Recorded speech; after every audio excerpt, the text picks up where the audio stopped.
And it turns out he'd never even been to Norway. Wouldn't be good in Hamlet then. Kurt, Yes, 3 wolves. fine beer it is too. Great name too. It is a great name. It is a solid beer name. It is a good beer name. Why 3 wolves? 3 types of hop, okay, first of all. The Latin word for hop is actually Humulus lupulus, which translates loosely into wolf of the woods. Okay. So we've got 3 hops, 3 wolves. Pale ale was a way of describing any beer that wasn't black. So they've come a heck of a long way, and again, the regional variance is massive between what you'd find traditionally in the UK to what we have here in a West Coast American style. So more overtly up front, quite punchy for hop characters, a lot of late hopping, so there's very aromatic, and also a nice level of bitterness as well. Well, up front and quite punchy does sound like an American style. Absolutely, absolutely. But we've got some hops. Hops give us, using the resins in the hop, which are internal in the flour, we use that for bitterness in the beer to balance out the sweetness. And then we also use oils, which are present in the hop flour as well, which give us flavour and aroma. And how we combine those and use those, obviously we've got 3 here, and we combine them in different ways during the brewing process to get the flavours and aromas we like. So these 3 here, Amarillo, Simcoe, Nelson Sauvin, very fruity. And when you were talking about the beer, you talking about late hopping. Yes, to add hops for bittering, we need to add them quite early because it takes a long time for the resins to isomerise into the liquid, and basically dissolve into the liquid and give us the bitterness.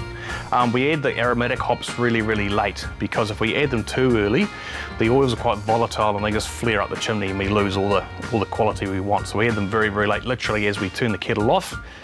Late addition hops will go in and they'll leave all that aroma and flavour in there. They're amazing things. All good to chew one? I'd recommend it. You're probably hoping about now you had a glass of water in front of you. No, you're about right. It's not going to do any harm, don't worry. But it will. Oh, that's nice. Yeah, it'll just slowly get worse and worse, more bitter as we talk. I'll be honest, the worst time is starting to kick in. Should we put him out of his misery then? We should have a beer That'd ready. be nice, really. Got a common character in this beer is that kind of a tropical fruit punch kind of thing going on, especially on the nose, and then you get this lovely sort of refined bitterness on the palate.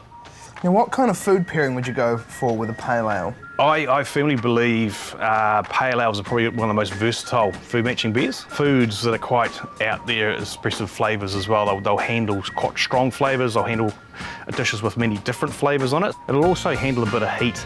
Yeah? Okay, so beer is very, very good at cutting through spicy food. A nice hoppy, it could be a Pilsner or a pale ale, actually work really, really well in doing that. So, Great. Right. yeah, and I happen to have just something to try that theory with you guys, if you don't mind. Yeah, all right, I'll volunteer. right. What do we got? Great. I just happen to have with me Oh, a little bit I of, just little bit of happen chili to sauce. have that Yeah. I carry around with me for such occasions. Yeah, if I can get some out, and I don't expect you to take the whole shot. Is that a challenge?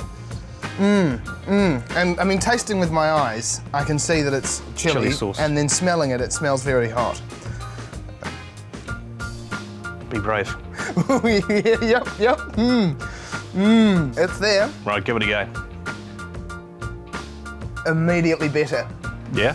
Might Yeah. take a couple of mouthfuls, you know, there's a lot of chili.